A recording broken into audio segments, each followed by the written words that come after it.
Hello everyone. Future and options का नाम तो हर किसी ने सुना ही होगा और शायद ट्रेड भी किया हो, लेकिन क्या आपको मालूम है कि ऑप्शन का चार्ट देखना कितना ज़रूरी है? अगर नहीं तो चलिए जानते हैं। आप इंडेक्स को डायरेक्टली ट्रेड नहीं कर सकते, इसलिए आप FNO कॉन्ट्रैक्ट ट्रेड करते हैं और अपना एंट्री SL और टारगेट डिसाइड करते हैं। लेकिन कुछ लोग ऑप्शंस का चार्ट ना देखने की बड़ी गलती कर देते हैं।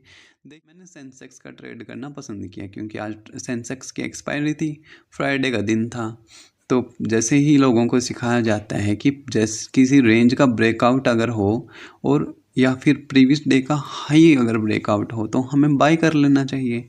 प्रीवियस डे में यहाँ पे एक रेंज बनी थी, जिसका रेंज का ब्रेकआउट हुआ, लोगों ने यहाँ पे बाय करना शुरू कर दिया होगा और जो रह गए होंगे उन्होंने प्रीवियस डे के हाई पे ब्रेकआउट पे बाय किया होगा। तो उनके साथ क्या हुआ कि जैसे ही उन्होंने बाय किया या फिर इन्होंने बाय किया, इनको थोड़ा सा प्रॉफिट दिखा, यहाँ पे बड़ा लॉस दिखा। इन्होंने बाय किया, इनको बड़ा लॉस दिखा।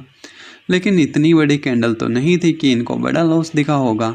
लेकिन अगर मैं आपको डीप OTM पुट का एक्सपायरी के दिन 77K का मैं अगर पुट ऑप्शन का चार्ट दिखाऊं तो आप क्या बोलेंगे? तो देख लीजिए पहले, ये रहा और ये रेंज थी जिसका पुट ऑप्शन है। पुट ऑप्शन है तो इसमें अपोजिट होगा। ये रेंज है हमारे पास। इस रेंज का जैसे ही ब्रेक डाउन हुआ, लोगों ने यहाँ पे इसको सोचा होगा सेल करो और वो सेल कर रहे होंगे। और ये बड़ी सारी कैंडल देखिए आप, कितनी बड़ी कैंडल, मेरी तो स्क्रीन में से ही बाहर चली गई थी।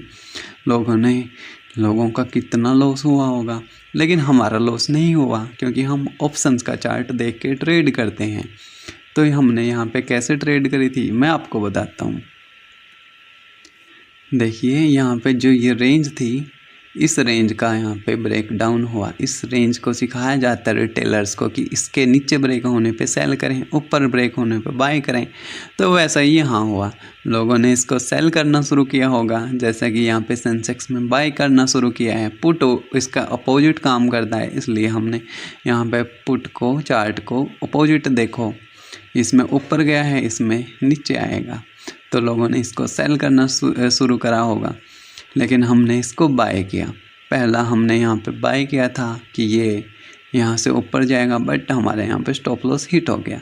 अगेन यहाँ पे हमने बाय किया था। बाय इसलिए किया था कि यहाँ पे रेजिस्टेंस क्रिएट हो रहा था बार बार। तो लोगों को ये सिखाया जाता है रेजिस्टेंस जैसे ही होता है तो उस पर सेल करो। लेकिन हमने यहाँ पे नीचे ऑर्डर ब्लॉक देखा और हमने यहाँ पे अपना ऑर्डर लगा दिया। हमारा टारगेट क्लोजिंग प्राइस और ये रेंज थी कि हम इस रेंज में प्राइस के एंटर होते ही ट्रेल करेंगे या फिर एग्जिट कर देंगे। लेकिन ये कैंडल इतनी बड़ी बन गई थी कि मेरे सिस्टम में से ही आउट हो गई थी, इसलिए मैंने इसको मार्केट प्राइस पे एग्जिट किया और 288 के हमारे प्राइस पे इसको एग्जिट हुआ। ये हमारे ब्रोकर ने एग्जिट किया। तो अब आप बोलोगे कि ये तो बोलने में बड़ा आसान है, अगर आपने एग्जिट किया था तो आप एग्जीक्यूशंस दिखाइए। तो बिल्कुल सही कहा आपने, हम एग्जीक्यूशंस दिखाते हैं आपको। देखिए अभी पोजीशन कोई ओपन नहीं है तो पोजीशंस यहाँ पे कोई दिखा नहीं रहा, लेकिन अगर हम अपना पोजीशन का PNL देखेंगे तो हमारा नियर 6000 के आसपास का प्रॉफिट है। और हमारी अगर हम ऑर्डर्स देखेंगे जाकर तो आप देखिए यहाँ पे 40 की क्वांटिटी में 110 के भाव से ख़रीदा और 288 के भाव से हमने बेचा यहाँ पे। और ये 110 के भाव पे यहाँ पे हमने ख़रीदारी करी थी और 288 के भाव पे हमने इसको एग्जिट करा।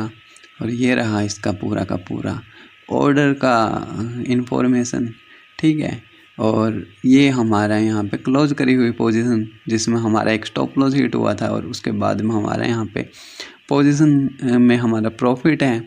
और ये हमारा यहाँ पे ओवरऑल PNL यहाँ पे शो हो रहा है। तो ऑप्शंस का चार्ट देखना कितना ज़रूरी है ये आपको समझ आ गया होगा। और इसके बाद भी ये इतनी डीप OTM है एक्सपायरी के दिन पे, ये देखिए 77K यहाँ पे है और उसके बावजूद भी इसमें स्पाइक्स देखिए कितनी बड़ी बड़ी स्पाइक्स देता रहा है ये पूरे दिन पे। 93%, 128%। तो ऑप्शंस का चार्ट ज़रूर देखिएगा।